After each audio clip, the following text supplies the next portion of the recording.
Hi fairies, welcome or welcome back to my channel. My name is Fifi. It's so nice to have you here. I hope you stay a while. Today we are going to be doing a monthly reading wrap up. Okay, we are going to be talking about all the books that I read in the month of February. I did read 8 books this month. I read 5 fantasies, 2 thrillers and 1 literary fiction. So a very interesting little mix of genres there. Obviously very much fantasy inclined because that is in fact my favorite genre, especially at the moment. So let's just talk a little bit about these books and my thoughts. The first book that I read in the month of February was The Storm Crow by Kaylin Josephson, and this is basically about Princess Thea, who was born to be a crow rider. Crows are these magical creatures in this particular kingdom, and they are so integral to this kingdom. They help in literally every aspect of the kingdom. They are sun crows, they are earth crows, they are warrior crows, stuff like that, and that is what makes this kingdom one of the best essentially. But then one day a rival kingdom attacks them when they least expect it, and they kill off basically all the crows and the queen of the kingdom, who is Princess Thea's mother. And so Princess Thea's elder sister Kaliza then takes the throne and becomes queen herself. And in a bid to stop this rival kingdom from attacking them once again, she agrees to allow her little sister Princess Thea to marry the prince of that kingdom. So obviously Princess Thea does not want to do this because she was very much traumatized by what happened the day that they attacked them, and she has heard a lot about the prince and knows how cruel he can be and is said to be. But then right as she's about to leave to go to this kingdom and start the marriage process with the prince, she finds a crow egg, like the only crow egg basically ever, and she decides to take the egg with her and hatch it and rallies around with her sister and some other people to start a bit of a rebellion against this kingdom that is just causing havoc and just problems in every other kingdom. She starts to work with other kingdoms to basically form a rebellion, and that's obviously just a rough premise of this book. So much more happens, but also not as much as I would have liked. Okay, I will say that the writing of this book was good for it was, especially finding out that this is this author's debut. Like, it was a very impressive debut when it comes to the writing and also when it comes to the plotting. I did not really love the pacing necessarily, and I thought we could have done more with the plot. I also thought the FMC was quite not annoying per se, but she was weak because she was depressed and traumatized by this thing that happened in her kingdom. Obviously, like, that's no shocker, anybody would be, but it just was written in a way that made her seem quite weak, and I did not really enjoy that. And the book I just thought was okay. I just wanted way more from this book, and unfortunately I did not get it, but I did end up giving it 3.75 stars because it was good. It just wasn't my favorite thing ever, and it is a duology, so I am expecting the second one to be really, really good. It has the potential to be honestly great if it is done right. So the second book I read was The Vi Rivals by Rebecca Ross. This is another fantasy, obviously, and it basically follows Iris, whose brother leaves her with her mother, and he goes off to the army essentially, and he goes to fight in this war for gods and goddesses. Like, it's a whole thing, and now she is left with her mother, who is an alcoholic and a deadbeat, so she has to fend for herself essentially. She drops out of school and she gets a job with this publishing house, and now she's vying for this high position of columnist, but there's this other guy who is vying for the same position, so they become rivals essentially. This guy is like a really highbrow, well-bred type of person, and he thinks he is more deserving of the position, so they do not like each other. But one particular day they start to communicate with these typewriters that are magical in nature, and they don't know it's each other that they're talking to, but they start to build something, and something starts to bloom there. But also in real life there's a shift, something happens, and something is blooming there as well. And yeah, I just really loved this book because it was a love story, and a very beautiful one at that, but also the female main character had her own thing going for her, and that was one of my favorite things ever. She was very ambitious, very accomplished, and she just wanted to go and do her thing. She even joined the war at some point as a journalist, and so many things unfold from there. I obviously am trying to be vague so I don't spoil it, but I just genuinely loved this book. I loved the writing. I thought it was so good. It was very like poetic, but not poetic. It was not in your face by any means. It was not pretentious. It was to the point, but still very much like literary and lyrical. And I just really enjoyed the writing. I loved the plotting, the pacing. Like I just enjoyed every aspect of this book. And I guess it's very obvious that I gave it 5 stars because it was just that good. It was really just that good. And I'm excited to get into the next book because the ending was quite sad and I want to see what becomes or what comes of that. And then I read Legendary by Stephanie Garber. This is the second book in the Caraval trilogy, and this book was so freaking good, way better than the first one. I read the first one in like December and I think I gave it 3.5 stars or something like that, and I thought it was okay, just not that good. I did not love the writing as much, and you can obviously tell there was an improvement in this author's writing because this one was just written way better. There were less like grammatical errors and it was less pretentious than the first book. And I really love this one because it follows Donatella, one of the 2 sisters that we are introduced to in the first book. The first book follows Scarlett and this one follows Stella. And I love this because Stella is so real in every possible way. She's very adventurous, she's very quick-witted, quick-mouthed, and she doesn't really think much about consequences before she does or says anything, and she's just here for the plot of it all. She does everything for the plot, and that just brings in the drama that I genuinely and generally appreciated. But also she had a lot of emotional content. I did not expect her to have the emotional depth that she ended up having, because in the first book you're left with the sour taste in your mouth when it comes to her because she's very annoying in that book. But in this one you see like a little bit more about her thought process, and you just have a little more insight into her mind, and I genuinely just enjoyed it. This book obviously is still about the Caraval Games, but it is happening faster than anybody expected because usually it's annually, but now it's happening literally 1 week after the last games, and people are confused, but obviously they still join in, and so does Donatella. So we have her figuring things out with the games, but also there's the plot of her trying to figure out what happened to her mother, because in the first book we are told that her mother basically abandoned them or was taken, like something happened to her and we don't know. But in this book Donatella tries to figure that whole situation out, and she's also trying to figure out who Legend is, like the creator of these games. So there's like a lot happening, but it's all blended so seamlessly and it flowed very well in my opinion. I just really loved and enjoyed the plotting and the pacing of this book, as well as the little romance situation with Dante. Yeah, I just really liked it, to be honest. I gave it 4.25 stars. It was really good in my opinion, very much an upgrade from the first one, and I actually cannot wait now to get into the third and final book in this trilogy. So then I read another of my favorite books literally ever, Half a Soul by Olivia Atwater. This is a cozy fantasy romance, and people refer to this book as Fairy Bridgerton, and it's literally just exactly that. Very much Regency vibes, but with the folk and fairy elements, and also some darker themes, if I will say that.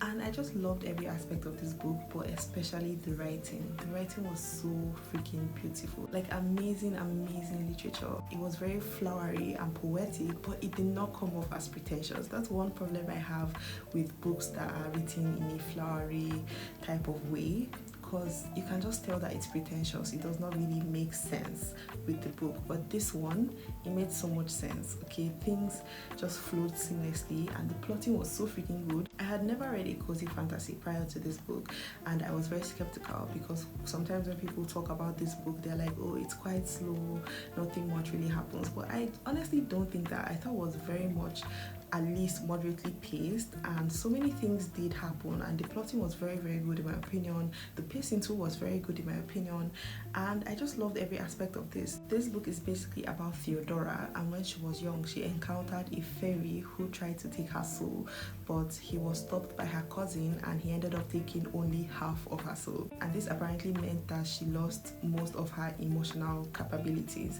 and she barely gets angry, she barely feels happiness, barely feels sadness, and that leaves her being an oddball of sorts, and people don't really like her because of that. And then at some point, because she cannot find a husband of her own, she follows her cousin to London, where she's trying to cut a man, I guess, and she meets Elias, who is also quite an oddball. Okay, he's a magician.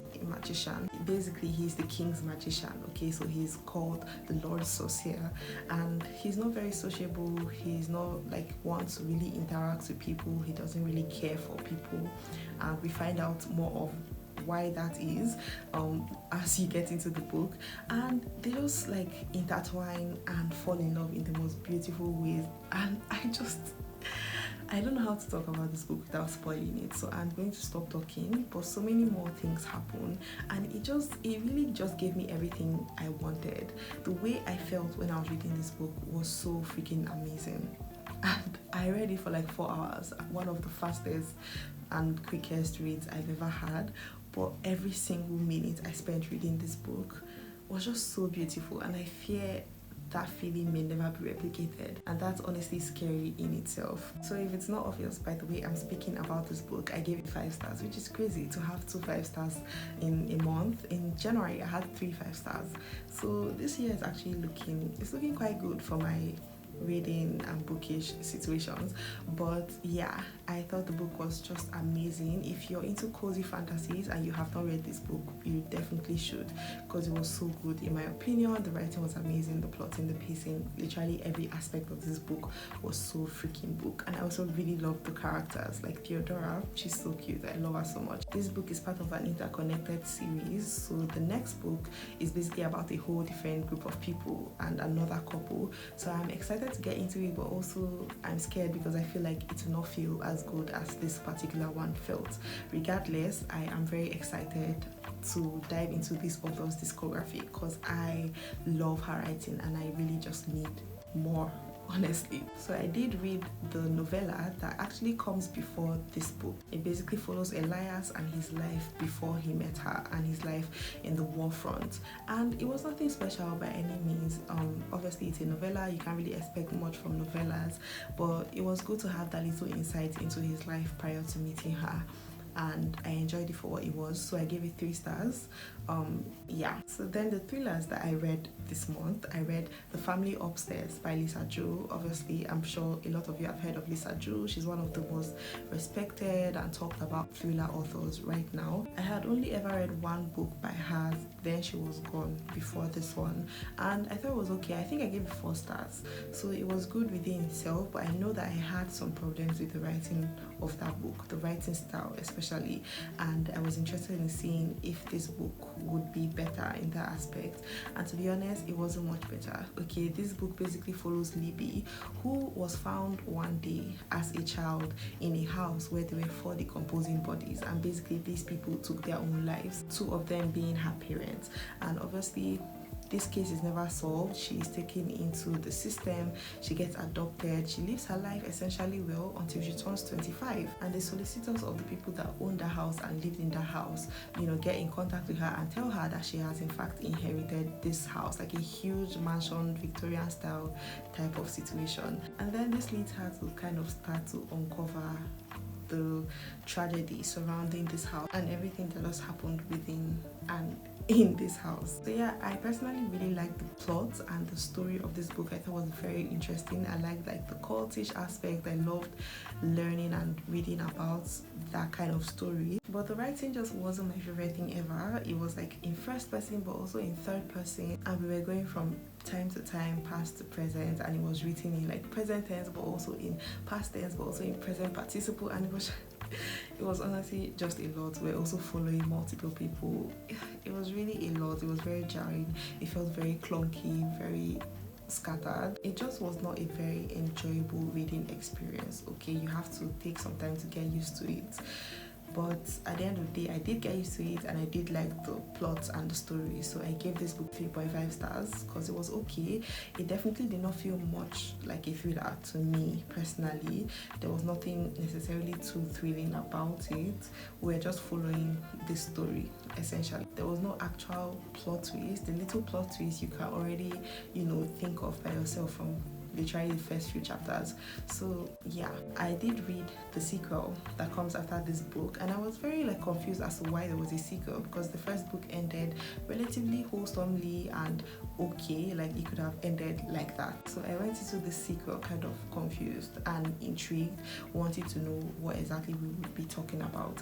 And the sequel basically centered one particular character who we know from the first book is like really weird, but we also know that's because of the things that he had to undergo as a child, and he was very much traumatized by that, and that has made him the person that he is now. And we just get some insight into his brain and the inner workings of his mind, and I did like that and enjoy that. We also got some insight into some things that were kind of left unfinished and unclosed from the first book, and I like that as well. But there was also the situation about a detective that is trying to figure out the things that happened in the first book, and we already know those things, we know everything that happened, so it felt a bit redundant and repetitive because we literally know where this is going, okay? And again, this did not feel like it felt like a drama of sorts, and it just was not the best thing thriller wise, but it was an okay story and an okay book. The writing also honestly got better. It was way better than the first book. I do feel it was like longer than it should have been. This book could have been shaved down like 100 pages. So yeah, I gave it 3.5 stars because it was in the same level as the first book in my opinion. And finally, I read Everything Has Changed by Kendra Smith. This is a literary fiction, and it basically follows two sisters who had an accident one particular day, and the older sister Victoria basically loses her memory. She loses 6 years of her life essentially, and she wakes up and she finds out that what she thought her life would be like in 6 years, you know, where she is stuck in mentally, is not what it came to be. And she's basically just trying to grapple with that and figure things out. But also the younger sister, she did not necessarily have anything happen to her physically or mentally, but this has caused her to kind of look inwards and try to figure out her life essentially, because she's in like this situation with a guy who she's about to marry, but she knows that she doesn't love him, she barely even likes him, and she's also like having feelings for this particular person that she works with. And yeah, we're just following these two sisters trying to fix up their lives but also their relationship with each other. And you know, from the premise, I'm sure you're thinking, oh, this sounds quite interesting, and so did I. But it was not the case, okay? This was quite boring, quite like plain, just not what I expected. It was very cookie cutter, it was very surface level. It was deep, or it tried to be deep at some point, but it just was not written well enough in my opinion. You can literally tell everything that is going to happen from the first chapter. You can see how everything pans out from the first chapter, and it was just a bore, honestly. That's all I can use to describe it. It was a good book, like I'm sure there are a lot of people that will love and enjoy this book. I literally saw 5-star reviews when I checked Goodreads, but for me it just wasn't very good. Also, the writing was very much uninspired and plain and bland. Yeah, I don't mean to like hate on the book or the author. It was not the best thing ever in my opinion, especially for a literary fiction. I expected way better writing, and it just felt not that good. So yeah, I did give it 3 stars because, like I said, it was an okay book. It just wasn't the best thing ever for me personally. Okay, so yeah, those are the 8 books that I read in the month of February. Let me know if you've read any of these books, if you would like to read any of these books. Honestly, just talk to me in the comments down below. I love reading and replying comments. It's one of my favorite pastimes, so go off. And yeah, don't forget to like, comment, subscribe, and also follow me on Instagram if you want to be book besties or just besties in general. I would really love and appreciate that. But for now, I will see you guys in the next video. Bye.